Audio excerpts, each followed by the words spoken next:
আসসালামু আলাইকুম রহমতুল্লাহ। আমি রুহুল আমিন। আজকের ভিডিওতে আমরা জানব যে ডক্টর মোহাম্মদ ইউনূসের সাথে দেখা করতে মোদির এত কিসের ভয়, মোদি কেন ভয় পাচ্ছেন ডক্টর মোহাম্মদ ইউনূসের সাথে দেখা করার জন্য। তো চলুন আমরা সে বিষয়ে একটু জানি। আমরা জানি যে 5 আগস্ট শেখ হাসিনা সরকার পতনের পর তারা শেখ হাসিনা তাদের অন্যান্য নেতৃকর্মীকে দেশে রেখে তিনি সেনাবাহিনীর বিশেষ বিমানে করে হেলিকপ্টার করে প্রথমে আগারগাঁও, তারপরে তিনি নয়াদিল্লিতে চলে যান। এখন তিনি দিল্লির আশ্রম নিরাপত্তা আশ্রয় কেন্দ্রে রয়েছেন, যেখানে সেনাবাহিনী বা ভারতের নিরাপত্তা কর্মীরা তাকে আশ্রয় দিয়েছেন। তো আমরা জানি যে তিনি গাজিয়াবাদে এতদিন ছিলেন, সেখান থেকে তাকে দিল্লিতে ট্রান্সফার করা হয়েছে। এমন একটা খবর বা এমন একটা নিউজ বের হয়েছে। মাঝে মাঝে তার কিছু অডিও ফাঁস হয়, যেটার কারণে বাংলাদেশের কিছু মানুষ অনেক উদ্বিগ্ন থাকে, আবার কিছু মানুষ অনেক আনন্দে থাকে। যারা আওয়ামীপন্থী তারা অনেক আনন্দে থাকে, আর যারা বিএনপি বা অন্যান্য পন্থী আছে যারা আওয়ামী বিরোধী তারা অনেকটা আতঙ্কে থাকে। তারা মনে করে যে নাকি এটি সত্যি হয়ে যাচ্ছে, এরকম কিছু মনে করে। তা এখন আমরা চলে আসি মূল আলোচনায়। তো বাংলাদেশের বর্তমান অন্তর্বর্তী সরকার দায়িত্ব নেওয়ার পরে মোদির সাথে অনেকবার বৈঠক করার জন্য ভারতকে আহ্বান জানানো হয়েছে, কিন্তু ভারতের প্রধানমন্ত্রী নরেন্দ্র মোদী কিছুতেই তিনি বর্তমান সরকারের সাথে আলোচনায় আসতে চাচ্ছেন না।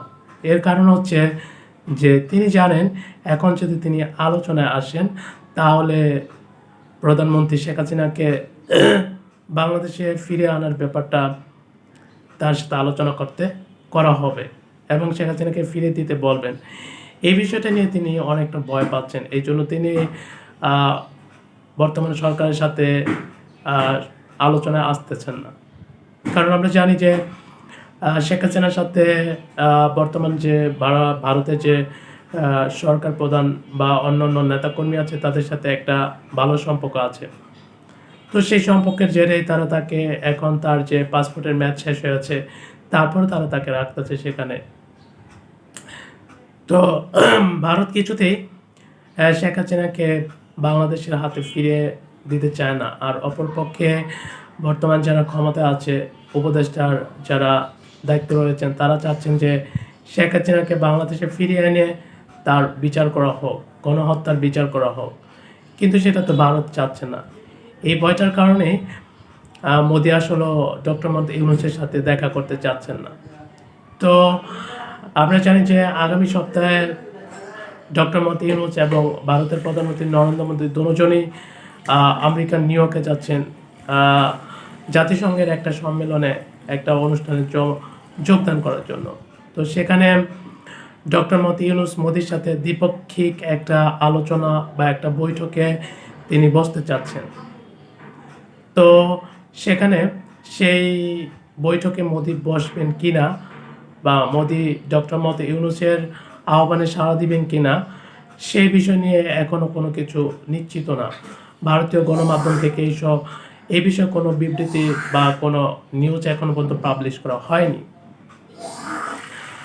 আর অন্যান্য সংবাদ মাধ্যমগুলোতে আরও প্রকাশ হয়েছে যে নতুন সরকার আসার পরে দিল্লির সাথে ঢাকার সাথে একটা স্পর্শকাতর সম্পর্ক তৈরি হয়েছে। আগে যে একটা সম্পর্ক ছিল সেটা এখন আর নেই। এছাড়াও বাংলাদেশ সীমান্ত এবং ভারতের সীমান্তবর্তী যে দুইটা বাহিনী আছে, বিজিপি এবং বিএসএফ, তাদের মধ্যে অনেকটা বৈরিভাব তৈরি হয়েছে। তো সব কিছু মিলিয়ে নরেন্দ্র মোদী চাচ্ছে না শেখ হাসিনাকে বাংলাদেশের হাতে ফেরত দিতে। আর অপরদিকে বর্তমান সরকারের যারা আছেন তারা চাচ্ছেন যে শেখ হাসিনাকে ফিরিয়ে আনে তার বিচার করা হোক, কিন্তু তিনি শেখ হাসিনাকে ফেরত দেবেন কিনা সেই বিষয়ে এখন স্পষ্ট না। ইভেন তিনি ডক্টর মোহাম্মদ ইউনূসের সাথে কোনো আলোচনায় বসবেন কিনা বা তার সাথে কোনো দ্বিপাক্ষিক বৈঠকে বসবেন কিনা এ বিষয়ে কোনো সঠিক কোনো তথ্য বা নিউজ এখনও প্রকাশ করা হয়নি। এ বিষয়ে সম্পূর্ণ অনিশ্চিত। তো এই বিষয়টার জন্যই, যাতে করে শেখ হাসিনাকে বাংলাদেশে ফিরিয়ে দেওয়া না লাগে এবং শেখ হাসিনার বিষয়ে যাতে করে মোদির মধ্যে এবং ডক্টর মোহাম্মদ ইউনূসের মধ্যে কোনো কথাবার্তা না হয়, এই ভয়ের কারণেই নরেন্দ্র মোদী মূলত ডক্টর মোহাম্মদ ইউনূসের সাথে কোনো আলোচনায় বসতে চাচ্ছেন না। তো ভিডিওটা আপনাদের কেমন লাগলো কমেন্ট করে জানাবেন। ভিডিওটা ভালো লাগলে একটি লাইক করবেন, সাবস্ক্রাইব করতে ভুলবেন না। আজ এ পর্যন্ত, আল্লাহ হাফেজ।